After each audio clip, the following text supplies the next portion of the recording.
This is the new Tesla Model Y. Ever since it first arrived in 2020, the Model Y has been a huge commercial success. Now it's striking back even stronger with this update. Watching this right now, you can order a brand new Tesla Model Y. Kind of like the Cybertruck, it's got the whole kind of like light bar all the way here.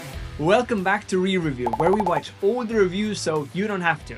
Today, we're diving deep into the 2025 Tesla Model Y Juniper refresh. And there's been a lot of buzz, speculation, leaked photos, and now finally the official reveal.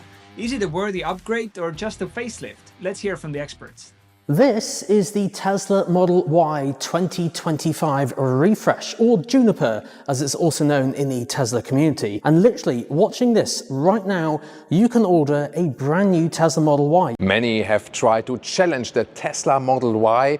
Now it's striking back even stronger with this update here, the new Model Y. I didn't immediately hate the new design for the Model Y, and it's actually been just growing on me the more and more that I see it. I honestly kind of like it, actually. Getting into this thing, it just feels so much more comfortable, so much easier to get into than the Model 3.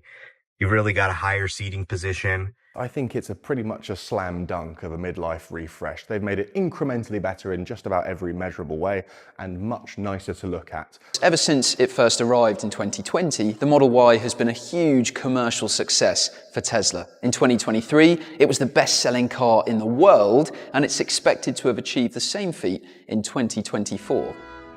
Right off the bat, it's clear that the Model Y is making waves. The higher seating position is a plus and the design is growing on people. But is it all just good looks, or is there a substance under the hood? Let's start by examining the design. This is way better, isn't it? It actually looks quite good for like a mid-level family SUV. Some key differences, you probably notice the rear lights, which look very, very cool. This is really cool, the way the light is just kind of reflecting down on the bar.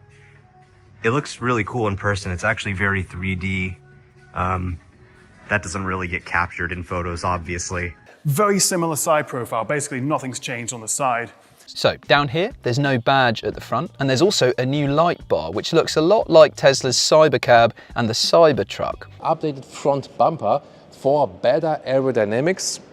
It's being said that it's actually 5% more efficient, and also 20% better as for the noise reduction. So more insulated, better in aerodynamics. Here is the new wheel cover. So you can see it's got the two different colors. It's got the darker tone, the black tone here. Fake leather in the old car does feel a little bit plasticky, and you know, while the quality here on the door trims is okay, I like the Alcantara bit here. When you move over to the new car, that just feels more expensive. They've made the door release bigger, so it's easier to actually find the button when you're trying to get out in a hurry. We've got aluminium speaker covers. That's unique to the Y. It is a fair bit nicer in here. There's no plastic sills anymore. It's just lovely carpets all the way through. Elsewhere, there's new ambient lighting. There's a new glass sunroof, which lets in 26% less solar radiation, which should make it easier to keep the cabin cool. Also, the fake leather in the old car does feel a little bit plasticky, and you know, while the quality here on the door trims is okay, I like the Alcantara bit here. When you move over to the new car, that just feels more expensive. It's not just about the striking light bars and the futuristic design. Tesla is clearly focused on improving the overall build quality, the feel of the materials, and the aerodynamic efficiency, making this Model Y a more refined and premium feeling vehicle. So they've not just chucked a slightly bigger battery in. That's the lazy way of increasing range. This is the clever way of increasing range. Just a few more numbers actually, we'll get those out of the way. 0 to 60 time, that has naturally come down to an even more absurd point. So that dual motor car can do the 0 to 60 print in 4.1 seconds. That was supercar acceleration 20 years ago. They said they even took a look at all the individual electric consumers to make them more efficient.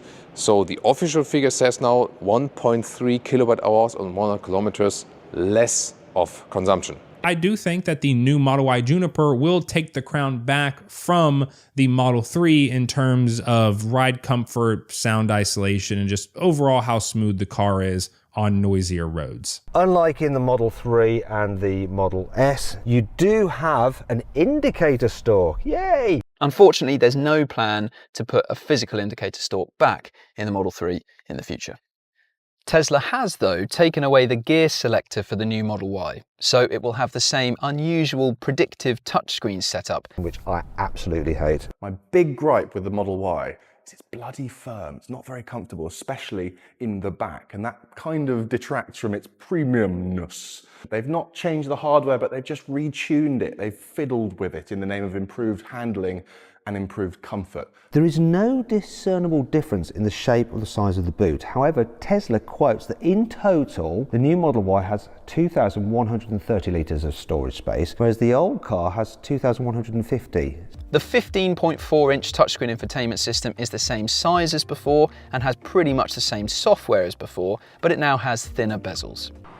Because the brake pedal does feel different. And they said that they've improved the braking performance on the vehicle to allow more energy recapture through the brake pedal.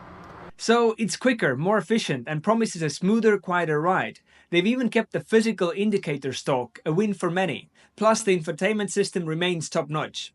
But how do these changes translate to the everyday driving experience? Now, being a mid-sized SUV, I think Tesla have recognised this, because one thing that I didn't really pick up as a negative on the previous one just because it kind of made up for it in other areas, but if you had to fold down the rear seats, they were manual. So you open the door, you get this Launch Series logo projected on the ground.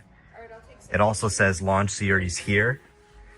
Getting in, you can see the seats are at a higher position.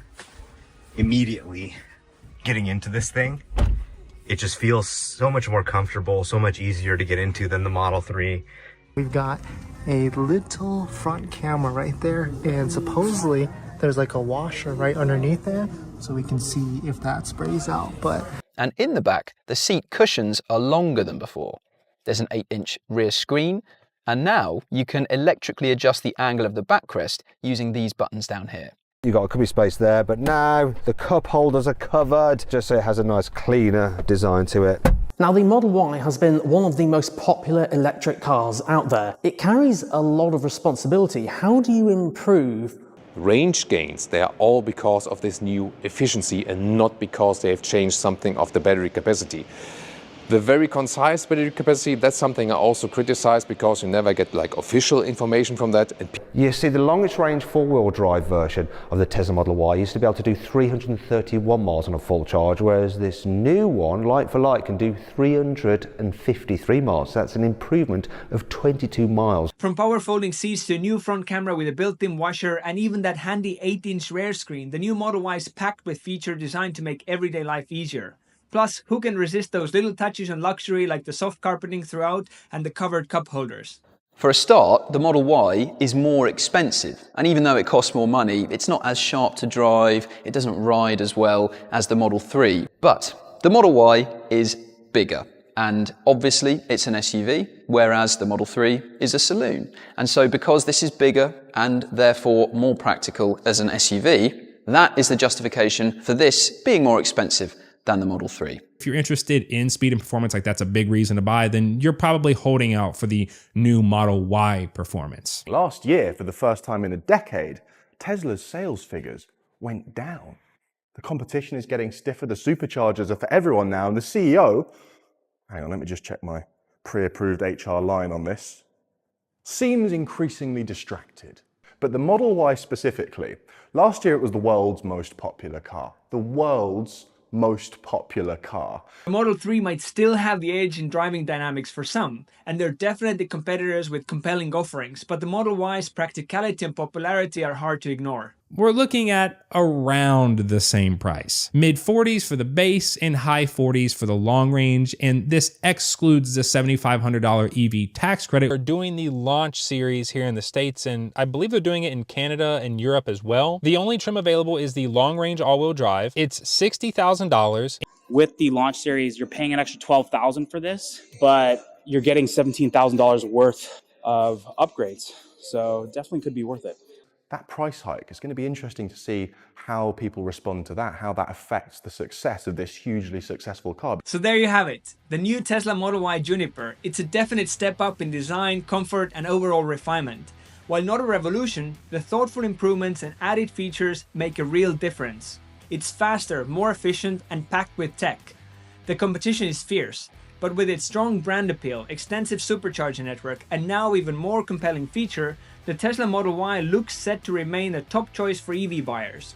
Ultimately, whether it's the right car for you depends on your individual needs and priorities. But for one thing that's for sure, Tesla has raised the bar yet again. That's it for the ultimate roundup review of the Tesla Model Y Juniper. Find full videos below and subscribe for more re-reviews where we watch all the reviews so you don't have to.